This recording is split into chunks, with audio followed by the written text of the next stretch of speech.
y un México pobre, el cual está relacionado principalmente a enfermedades contagiosas e infecciosas. Entonces, pues encontraron en este estudio en Lancet que la mortalidad pues era muy homogénea, en tanto en un grupo de nivel socioeconómico alto y nivel socioeconómico bajo. Bueno, como ya encontramos, pues de estos pacientes fallecen por sus neoplasias y muchos de ellos tienen que irse hacia una patología, hacia un tratamiento paliativo. Pero ¿qué pasa en la leucemia mieloide crónica?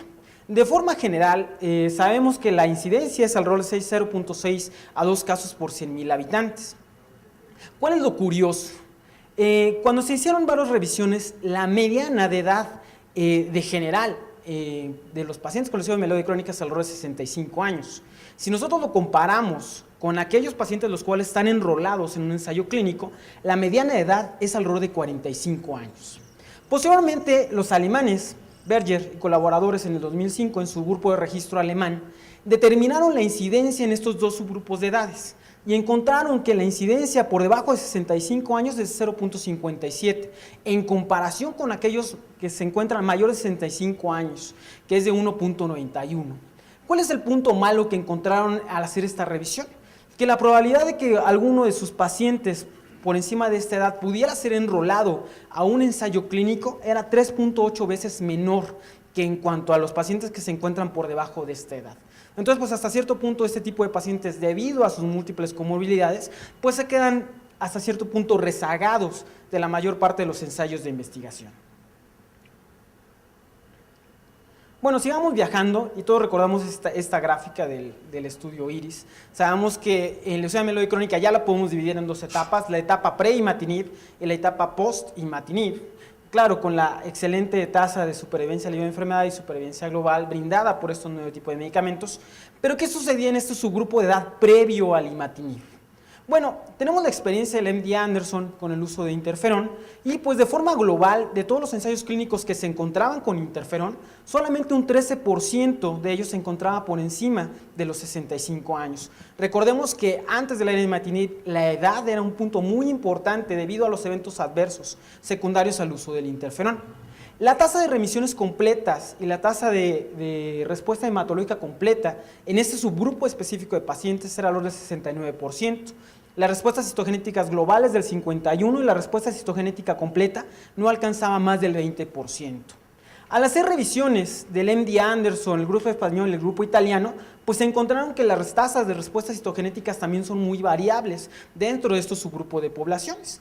Principalmente el grupo IMEMA, cuando hizo la revisión, pues utilizaba lo que era anteriormente los pacientes con leucemia mieloide crónica de etapa tardía y por eso justificaron pues una menor tasa de respuestas citogenéticas completas.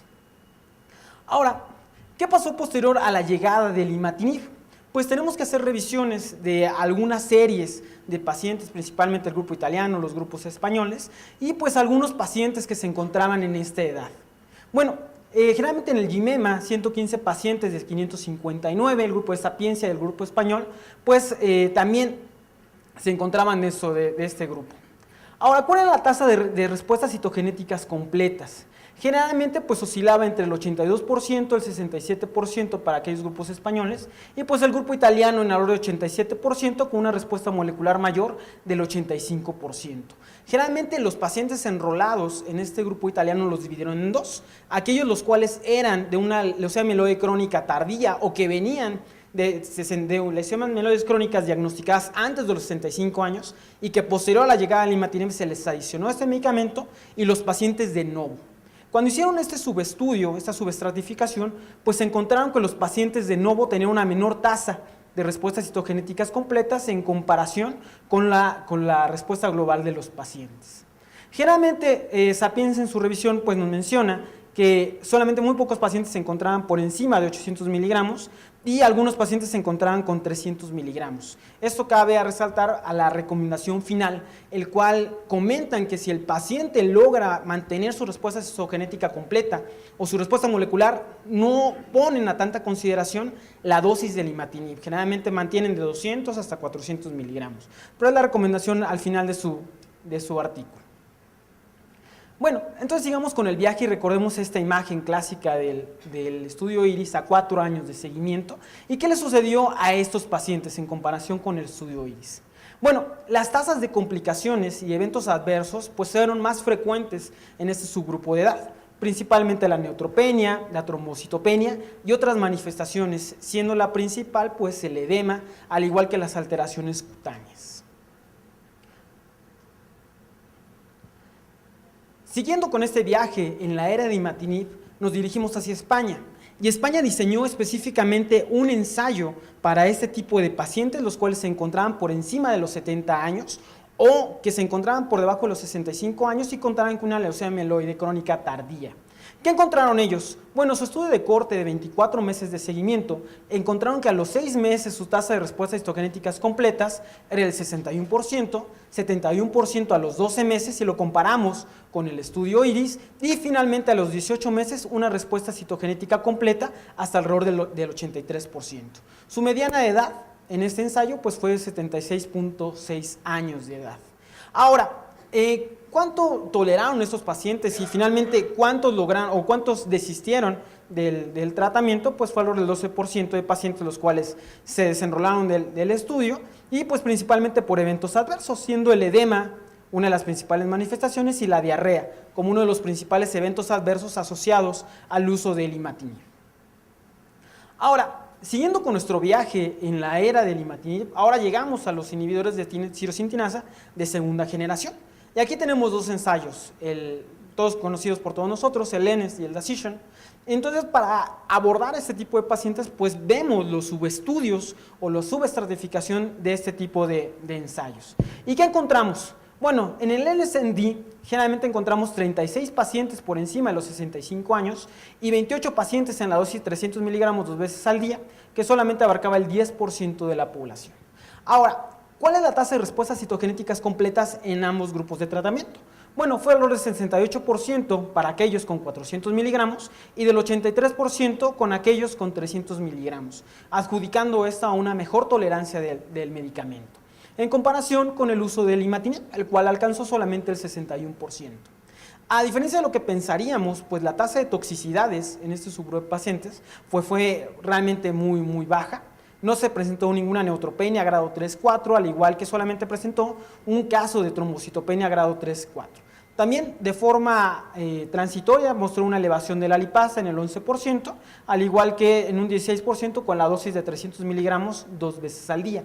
Solamente fueron alrededor de 6 pacientes los cuales contaban con diabetes mellitus en la dosis de 400 miligramos y 8 pacientes los cuales contaban con diabetes mellitus en la dosis de 300 miligramos. A pesar de esto, pues las tasas de descontrol metabólico no fueron muy exageradas, con 23% para aquellos con 400 miligramos y del 16% con aquellos de 300 miligramos.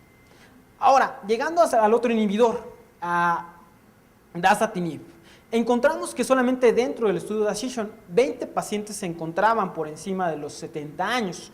Generalmente 65 años.